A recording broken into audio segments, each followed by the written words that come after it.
Hello বন্ধুরা, আশা করি সকালে ভালো আছেন। আজকে নিয়ে এসে হাজির হয়েছি ডিম ভাপা। ডিম তো আমরা সকালেই খুব ভালোবাসি খেতে, আর নানান ধরনের ডিমের রেসিপিও খেয়েছি। আজকে একেবারে নতুন ধরনের করে বানিয়েছি এই ডিম ভাপা। আমি 5খানা ডিম নিয়ে নিয়েছি। ডিমগুলোকে একটু লবণ জলে সেদ্ধ করে নিয়েছি। ডিমগুলো খোসা ছাড়িয়ে নিয়েছি। এবার একটা ছুরি দিয়ে ডিমগুলো গায়ে একটু কাট লাগিয়ে দিচ্ছি, যাতে গ্রেভির স্বাদটা ডিমের মধ্যে ঢুকে যায়, খুব টেস্টি হবে। সমস্ত ডিমগুলোর গায়ে ছুরি দিয়ে একটু কাট লাগিয়ে দিলাম। অসম্ভব টেস্টি রেসিপি আজকে তৈরি হতে চলেছে। সমস্ত ডিমের গায়ে কাট লাগানো হয়ে গেছে যখন, 1/4 টেবিল চামচ লবণ দিয়ে দিলাম, আর দিয়ে দিচ্ছি 1 চিমটা হলুদের গুঁড়ো দিচ্ছি, আর দিয়ে দেবো 1 চিমটা লঙ্কার গুঁড়ো। এটা দিয়ে সুন্দর একটা কালারও আসবে, খেতেও সুস্বাদু হবে। এবার মশলাটা ডিমের গায়ে ভালো করে মাখিয়ে নিলাম। খুব তাড়াতাড়ি হয়ে যায়, 12 থেকে 15 মিনিটের মধ্যেই কিন্তু এই রেসিপিটা তৈরি হয়ে যাবে, আর অসম্ভব টেস্টি। একটা মাঝারি সাইজের পেঁয়াজ নিয়ে নিয়েছি। পেঁয়াজটা খোসা ছাড়িয়ে দিয়ে পেঁয়াজটাকে আমি কুচি কুচি করে কেটে নিচ্ছি, যতটা সম্ভব পাতলা পাতলা করে কেটে নিচ্ছি। হয়ে গেছে, কাটাটা সরিয়ে রাখলাম। একটা টমেটো নিয়ে নিয়েছি মাঝারি সাইজের, টমেটোটাকেও আমি ঝিরি কুচি কুচি করে কেটে নিলাম। এবার নিয়ে নিয়েছি কতগুলো রসুনের কোয়া। রসুনের কোয়াটাকেও আমি খুব ঝিরি করে কেটে নিচ্ছি, সরিয়ে রাখলাম। একটা মশলা বানিয়ে নেব। একটা মিক্সার গ্রাইন্ডার নিয়ে নিয়েছি, তার ভেতরে দিয়ে দিচ্ছি 1 টেবিল চামচ কালো সর্ষে, আর এখানে দিয়ে দিচ্ছি 1.5 টেবিল চামচ সাদা সর্ষে। সাদা সর্ষেটা একটু বেশি নিলাম, আপনার ইচ্ছে করলে যে কোনো এক ধরনের সর্ষে দিয়েও করতে পারেন। আর নিয়ে নিচ্ছি 1 টেবিল চামচ পোস্ত দানা, অসম্ভব টেস্টি হবে। আর দিয়ে দিলাম 1 টেবিল চামচ লবণ। অল্প মশলা, একটু লবণ দিয়ে গ্রাইন্ড করবেন, তাহলে সুন্দরভাবে গ্রাইন্ডটা হয়ে যাবে। দেখুন, শুকনো অবস্থাতেই আমার সুন্দরভাবে গ্রাইন্ডটা হয়ে গেছে। এবার আমি এর ভিতরে দিয়ে দিচ্ছি 1/4 টেবিল চামচ হলুদের গুঁড়ো, পরে আর কোনো মশলা দিতে হবে না। আর দিয়ে দিচ্ছি 1/2 টেবিল চামচ জিরের গুঁড়ো, 1/2 টেবিল চামচ লঙ্কার গুঁড়োও দিয়ে দিলাম। আর দিয়ে দিচ্ছি 2 টেবিল চামচ টক দই, আর দিয়ে দিচ্ছি কতগুলো আমন্ড বাদাম। আর এর ভেতরে আমি দিয়ে দিচ্ছি 2খানা কাঁচা লঙ্কা। খুব সুন্দর একটা ফ্লেভার আসবে, স্বাদটাও খুব সুন্দর হবে। আর দিয়ে দিচ্ছি 2 টেবিল চামচ জল। এবার এটাকে গ্রাইন্ড করে নেব। একটা সুন্দর পেস্ট তৈরি হয়ে গেছে মশলার, সরিয়ে রাখলাম। একটা টিফিন কৌটো নিয়ে নিয়েছি, আর টিফিন কৌটোর ভেতরে এই মশলার পেস্টটা আমি দিয়ে দেব। পুরো মশলার পেস্টটাই আমি টিফিন কৌটোর ভেতর দিয়ে দিচ্ছি।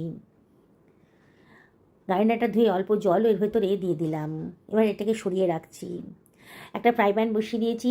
ফ্রাই প্যানের ভেতর দিয়ে দেবো 1 টেবিল চামচ সর্ষের তেল। আজকের রান্নাটা কিন্তু সর্ষের তেলে করলেই বেশি ভালো লাগবে। এবার মশলা মাখানো ডিমটাকে আমি এর ভেতরে দিয়ে দিচ্ছি, দিয়ে এবার এটাকে ফ্রাই করে নেব। ডিমের গায়ের কালারটা একটু চেঞ্জ হলেই হয়ে যাবে, খুব বেশি ফ্রাই করতে হবে না। সুন্দর একটা কালার চলে এসেছে। এবার ডিমগুলোকে নিয়ে আমি অন্য একটা পাত্রের ভেতর তুলে রাখছি। এবার ওই তেলের ভেতরে আমি দিয়ে দিচ্ছি 1/4 টেবিল চামচ গোটা জিরে। জিরেটা যখন একটু চিরবির করে উঠেছে, তখন দিয়ে দেবো কুচি করে কেটে রাখা রসুনটা, দিয়ে একটু ফ্রাই করে নিচ্ছি। গ্যাসের ফ্লেমটা এই সময় মিডিয়াম টু হাইতে রেখেছি। মাঝে মাঝে একটু নাড়াচাড়া করে দিতে হবে, না কিন্তু পোড়া লেগে যাবে।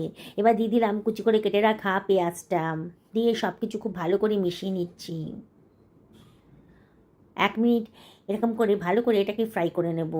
মাঝে মাঝে কিন্তু একটু নাড়াচাড়া করে দিতে হবে। এবার দিয়ে দিচ্ছি কেটে রাখা টমেটো কুচিটা, দিয়ে এর ভেতরে আমি দিয়ে দেবো 1/4 টেবিল চামচ লবণ। আমি মশলাটা গ্রাইন্ড করার সময় লবণ দিয়েছিলাম, তাই লবণটা একটু বুঝে শুনে দিতে হবে। লবণটা দিলে পরে টমেটোটা তাড়াতাড়ি নরম হয়ে যাবে, সেজন্য অল্প লবণ দিলাম। দিয়ে অনবরত কিন্তু নাড়াচাড়া করতে হবে। এবার এটা ঢাকা দিয়ে দিচ্ছি, তাড়াতাড়ি রান্নাটা হবে বলে। মিনিট 2 লো ফ্লেমে ঢাকা দিয়ে রান্না করে নেব। তারপরে 2 মিনিট বাদে ঢাকাটা তুলে আবারও একটু নাড়াচাড়া করে নিচ্ছি মশলাটাকে। মশলাটা ভালো করে কষিয়ে নেব। অল্প অল্প জল দিয়ে দিচ্ছি, এখানে বেশি তেল ইউজ করব না, পরে কিন্তু আমাকে একটু তেল ব্যবহার করতে হবে। খুব ভালো করে মশলাটাকে কষিয়ে নিয়েছি। মাঝে মাঝে জল দিয়ে দেবেন, জল দিয়ে মশলাটাকে কষিয়ে নেবেন। হয়ে গেছে। এবার গ্যাসের ফ্লেমটা অফ করে দিলাম।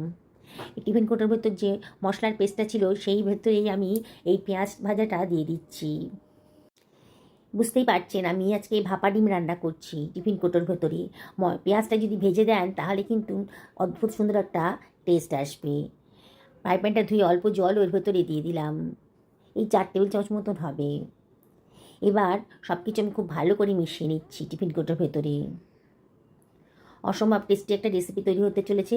আপনারা তো ডিম ভাপা নানানভাবে খেয়েছেন, একদিন আমার মতন করে এইভাবে বানিয়ে খান। একেবারে নতুন স্টাইলে বানিয়েছি, নতুন ধরনের। এখানে 2 টেবিল চামচ মতো সর্ষের তেল দিয়ে দিলাম। আবারও বলছি বন্ধুরা, আজকে রান্নাটা কিন্তু সর্ষের তেল করলেই বেশি টেস্টি হবে। আবারও সব কিছু খুব ভালো করে মিশিয়ে নিলাম, খুব ভালো করে মিশিয়ে নিতে হবে। হয়ে গেছে ভালো করে মেশানো। এবারে আমি এর ভেতরে দিয়ে দিচ্ছি 1/4 টেবিল চামচ মতন কাশ্মীরি লঙ্কার গুঁড়ো। তাহলে কালারটা খুব সুন্দর আসবে। সুন্দর দেখতে হলে পরে খাওয়ার রুচিটা বেড়ে যায়। আবারও সব কিছু ভালো করে মিশিয়ে নিচ্ছি। কাশ্মীরি লঙ্কার গুঁড়ো দিলে পরে রঙটা খুব সুন্দর আসবে, ঝাল হবে না। এবার আমি এর ভেতরে দিয়ে দিচ্ছি ভেজে রাখা ডিমগুলো। সব কিছু খুব ভালো করে মিশিয়ে নিচ্ছি। বললাম তো একেবারে নতুন স্টাইলে ডিম ভাপা রান্না করছি আজকে। সব কিছু খুব ভালো করে মিশিয়ে নিলাম টিফিন কৌটোর ভেতরে হাতা দিয়ে। এবারে আমি এর ভেতরে দিয়ে দিচ্ছি কতগুলো কাঁচা লঙ্কা। যারা ঝাল খেতে পছন্দ করেন তারাই কাঁচা লঙ্কাটা দিয়ে খেতে পারবেন, খুব সুন্দর একটা টেস্ট আসবে, ফ্লেভারটাও সুন্দরভাবে বেরোবে। আবারও 1 টেবিল চামচ মতো সর্ষের তেল ওপর থেকে দিয়ে দিলাম।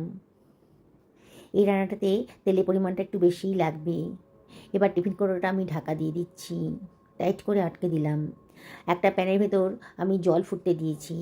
এবার একটা স্ট্যান্ড দিয়ে দিলাম, এর ওপরে আমি বসিয়ে দিচ্ছি টিফিন বক্সটা। গ্যাসের ফ্লেমটা হাইতে রেখেছি।